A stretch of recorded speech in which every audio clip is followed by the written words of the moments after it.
a lot of the experience that we've had has been very similar to what Dr. Palmer has actually shared in his first session. So we've also obviously had the issue where a lot of our students don't have access to internet. What happened here with us in Rwanda is that we found as the very beginning of March, we went into an immediate lockdown. So I think Rwanda had one of the most sort of intense lockdowns globally.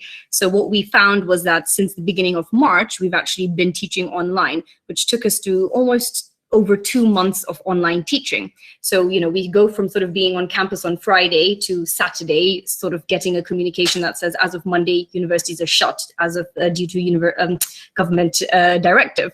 So what happened is that we first had a little bit of a scramble because the university had to send a lot of our students back to their home countries. So 50% of our students are from Rwanda, and 50% of our students are from countries around Africa. And so we had to sort of spend the first few days immediately trying to get students back to their home countries, the ones who are from outside of Rwanda. We then obviously immediately moved into trying to teach online.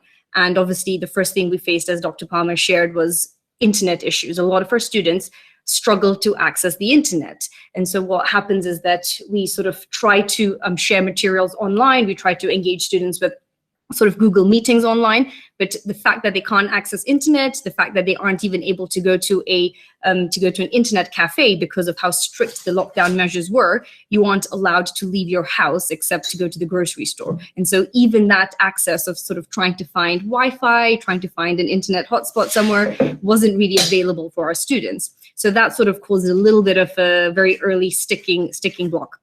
What we did as a university to try and address this is we tried to compile a list of students that had internet connectivity issues, at least the ones that are based in Rwanda. So that's at least 50% of our students in Rwanda, including then the international students who chose to remain in Rwanda. We tried to compile a list so that we could buy internet bundles for the students. Obviously, that's a very good idea. It, works well on the surface where we can buy internet bundles and give them to our students. The trouble with this is that the list is compiled by us, the faculty. And the only way we know which students don't have internet access is by the students telling us they don't have internet access, which obviously they can only do via the internet. So the kind of list that we're able to compile is only through the few students who managed to sort of get a very quick bit of internet to send you a quick message to let you know that I can't really engage, I just don't have internet. Those are the few students that we were able to then reach to provide internet bundles to. Then there's a whole group of students that were not able to send messages to say, I don't have internet access. So they sort of then got sort of left. So I think that on the surface, it's a very good idea. We definitely tried to implement it. We reached at least a few students with the with the internet bundles. That sort of was our first step. The second issue I would like to address is actually, again, as Dr. Palmer had shared, the learning model that they use in Colombia obviously is sort of more very driven by the institution. This is, like you said, they have 8 classes, and these are, all of the content that we share with you. What we have here in Rwanda with our university, ALU, is we actually try to do more of a student-led model. So we try not to do lectures, we try not to do very sort of faculty-focused sessions, but we do a lot of student-driven work. And so I think that what that did was it actually lended quite well to us for us to be able to move to an online learning.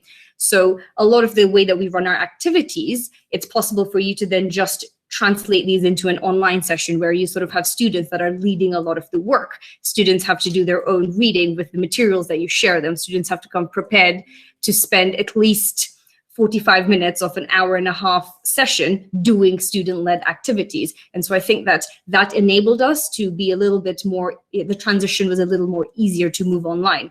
So we were able to sort of do that well. I think the other good thing is that obviously because we found ourselves, we're teaching online for over 2 months, it gave us a good amount of time to actually iterate and improve. So in the first few weeks, of course, there's a bit of a scramble. There's students all over the place. Students don't have internet access.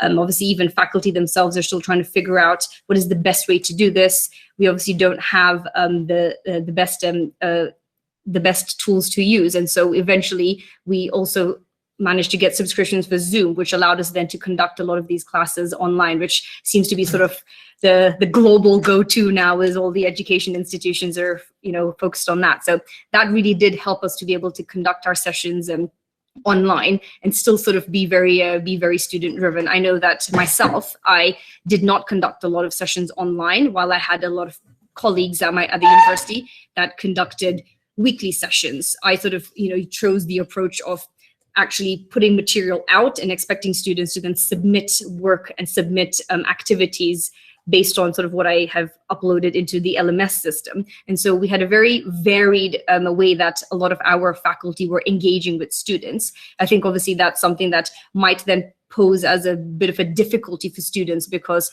our students, they only have 4 courses that they're learning, but they're having 4 very different experiences, where they might be learning from me just through engaging in activities and posting responses, whilst they might have another faculty member that's expecting them to sign on to regular calls. So I think even that very different expectation from all of the faculty can be very difficult for students to even understand how to navigate their time and organize themselves better. So I think those are probably some of the challenges, and I think it provides a bit of an opportunity to think about how we would then go forward. So here in Rwanda, in order for you to be able to teach online, you need to be accredited by the Higher Education Council to have an online teaching license. Obviously, COVID has caused a little bit of a situation where they've had to sort of maybe think a little bit, be a bit flexible about that. What we are thinking as our university at ALU going forward, we're actually going to be implementing a more blended model. So coming the September term, we will be approaching our education through the online and in-person teaching model.